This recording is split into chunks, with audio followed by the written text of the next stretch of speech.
A quiet takeover is happening, and it involves one of the most controversial figures in modern royal history. After getting completely cut off in Britain and forced out of her home, Sarah Ferguson made a sudden, calculated move. She didn't just ask for help, she found a way to quietly install herself into Princess Eugenie's private life. But why is she using her own daughter as a human shield? And what is she hiding from back in the UK? If you want to discover the shocking truth behind Fergie's sudden move and how it could permanently wreck Princess Eugenie's standing with King Charles, stick around until the very end of this video, because the final detail changes everything. Before we jump in, if you love all things royal family news, do me a quick favor, hit that like button and subscribe to the channel. It helps out immensely and you'll never miss an update. Now, let's get into it. Sarah Ferguson did not just book a trip to Portugal to cuddle her new baby granddaughter. Reports suggest she is hunting for a permanent escape hatch. When Princess Eugenie welcomed her third child on August 3rd at a private hospital in Lisbon, it looked like a simple, happy family moment. Photos came out, congratulations were shared, and everything seemed normal. But behind that sweet, picture-perfect moment, insiders claim a much bigger plan was already in motion. Sarah Ferguson packed her bags and rushed straight to the Costa Terra Golf and Ocean Club. This isn't just any vacation spot, it's an ultra-exclusive £3.5 million oceanfront sanctuary tucked away in Melodies. A place where multi-millionaires, Hollywood stars and high-profile figures can vanish without a single camera around. On the surface, Sarah framed her sudden arrival as the ultimate act of maternal devotion. She claimed she was just there to lend a hand, help with the newborn, and babysit her young grandsons, August and Ernest. She even told friends she wants to be the grandma on call. Sounds sweet, right? But rumors indicate there is a massive catch. Sources say Sarah didn't just plan to visit for a quick week or two. Insiders claim she would love to be given the keys to the property permanently. Since Princess Eugenie and her husband Jack split their time between the UK and Portugal, the massive house sits empty for months at a time. Sarah's idea? To move in full-time, act as the caretaker while they are away, and enjoy a rent-free high-end paradise. Think about what that really means. It means she gets a private, sunny estate safely outside the UK. It means no reporters waiting at her doorstep, no public stares, and a chance to quietly start over. She sees this as a complete win-win. In her mind, she isn't bothering her daughter at all. She's just expecting the kind of support any mother would want from her family. It sounds like a perfect setup for Sarah, doesn't it? A dream retreat where nobody can bother her. But here is where everything completely breaks down. What Sarah seems to be completely ignoring is the massive storm she is bringing straight to Princess Eugenie's front door. Sarah Ferguson was practically pushed out of Britain, leaving her with no official home, no real royal title, and almost nowhere left to turn. To really understand why she is so focused on getting a key to Princess Eugenie's house in Portugal, you have to look at the absolute disaster she left behind in London. Earlier this year, King Charles made a massive decision that shocked everyone. He ordered Sarah Ferguson and her ex-husband, Andrew Mountbatten Windsor, to pack up their things and leave Royal Lodge after living there for nearly 20 years. Think about that for a second. 20 years of luxury gone in an instant. While Andrew was given a smaller property over on the Sandringham estate, King Charles offered Sarah absolutely nothing. No fallback residence, no backup royal house, nothing. According to sources, she was effectively left without a place of her own. So, what does a former royal do when she suddenly has no roof over her head? Reports suggest she went straight into survival mode. Insiders claim she spent months sofa surfing between luxury wellness retreats, high-end Swiss chalets, and the spare bedrooms of her wealthy celebrity friends. Some sources even say her famous friends started getting nervous about letting her stay, fearing the heavy public scrutiny she carries with her. And it gets even worse.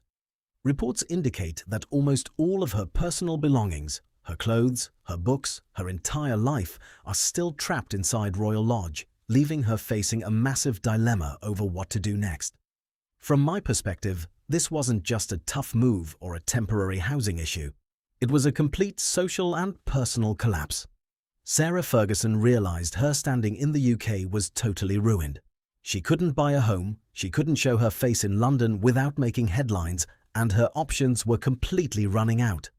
That is why Princess Eugenie's quiet oceanfront escape in Portugal isn't just a nice place to visit her new granddaughter. For Sarah, that house represents her last remaining lifeline. She needs that retreat. But as you're about to see, trying to save herself might just drag Princess Eugenie straight into the deep end.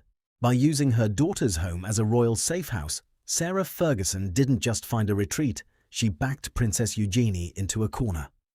Princess Eugenie is currently caught in a massive royal dilemma. On one hand, she loves her mother. They have always been incredibly close, and naturally, she wants Sarah to be a part of her children's lives. But on the other hand, opening her doors to Sarah full-time is an absolute PR nightmare. Here is what you have to realize about Princess Eugenie's position. Unlike her parents, Eugenie has worked extremely hard to stay on good terms with the royal family. She remains in great standing with her uncle, King Charles, and she maintains a warm, respectful relationship with Prince William. She is one of the few members of the family who can bridge the gap between working royals and those on the outside. So imagine what happens if reports confirm she is giving her disgraced mother a permanent rent-free home. Insiders say it sends a completely wrong message to the palace. It looks like quiet defiance against King Charles's decision to remove Sarah from royal grounds. It signals that while the king is trying to protect the monarchy's image, Eugenie is actively helping Sarah bypass the rules. Sources suggest Prince William and King Charles are watching this situation very closely. If Eugenie lets Sarah stay, she risks getting dragged straight into her mother's media firestorm. She risks losing her standing with the palace. And worst of all, she risks alienating the very royals who hold her family's future in their hands. Eugenie didn't ask for any of this controversy. She just wanted to build a peaceful life in Portugal with her husband and kids. Instead, she's being forced to choose between being a loyal daughter or keeping her place in the royal family. And if you think Princess Eugenie is the only daughter getting pulled into this web, wait until you hear what just happened to Princess Beatrice. While Princess Eugenie is dealing with the pressure in Portugal, Princess Beatrice was just caught right in the middle of her mother's drama back home. Photos just surfaced showing Princess Beatrice standing alone outside St. James's Church in Southampton, dressed in black and bowing her head. She was attending the private funeral of Paddy McNally, the ultra-wealthy Formula One tycoon who passed away at 88. Paddy was Sarah Ferguson's ex-boyfriend from the 80s, and they stayed close friends for decades. In fact, reports suggest he was the one who gave Sarah shelter at his £15 million Swiss chalet after she was forced out of Royal Lodge. So where was Sarah Ferguson on the day of his funeral? She was nowhere to be seen. Sources say she was way too terrified of public backlash to show her face at the service. Instead of stepping up herself, she sent 38-year-old Princess Beatrice to represent her as a proxy. Think about how awkward that must have been for Beatrice, standing in front of the cameras, taking the heat, and answering questions about a mother who is currently hiding out from the public eye. And it gets even crazier. Wild rumours are spreading that Paddy McNally left behind a £600 million fortune, and people are speculating whether Sarah might be getting a piece of it.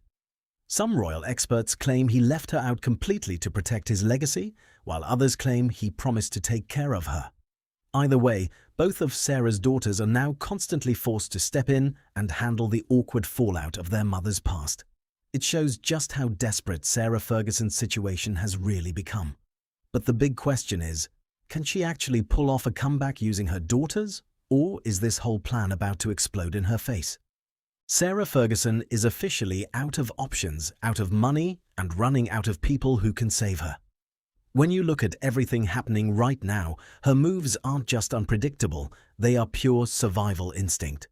For decades, Sarah relied on her quick charm, wealthy partners, and her royal title to wriggle out of every single financial crisis. But today, those doors are slammed firmly shut. The palace has cut her off, her reputation in Britain is in tatters, and her former safety nets are fading away. So what is her strategy now? She is leaning on the only two lifelines she has left, Princess Beatrice and Princess Eugenie. Think about how risky this really is. By pushing her way into Eugenie's private estate in Portugal and using Beatrice as her public cover back in London, Sarah is treating her own daughters as human shields. She is hoping that their royal status, their clean public images, and their close relationships with King Charles will protect her from total social exile. From my perspective, this is a dangerous game that could completely backfire. King Charles and Prince William are trying to build a modern, streamlined monarchy. They have zero patience for lingering controversies or side door entrances back into royal favor. By forcing her daughters to carry her baggage, Sarah isn't paving the way for a grand comeback. She is risking Princess Eugenie and Princess Beatrice's standing with the palace. So, can Sarah Ferguson actually pull off this escape, or has she burned her final bridge? Let's bring this all together to see where the royal family stands and what this means for Sarah's uncertain future. Sarah Ferguson finds herself in the most fragile position of her entire life. Without a permanent residence in Britain, stripped of her royal standing and facing a public that has largely turned its back, she is trying to build a brand new life in Portugal. But by using Princess Eugenie's private retreat as a safe haven, she is playing a high-stakes game with her daughter's future. King Charles and Prince William have made it clear that the royal family is moving forward with zero room for past scandals. Whether Eugenie can keep her own standing intact while giving her mother shelter is a question that only time will answer. What do you think? Is Sarah Ferguson simply being a devoted mother and grandmother, or is she taking advantage of Princess Eugenie to save herself? Drop your thoughts in the comments below. I'd love to hear your take on this. If you enjoyed this breakdown, don't forget to hit that like button, subscribe to the channel, and turn on notifications so you never miss the latest royal family news. Thanks for watching, and I'll see you in the next one.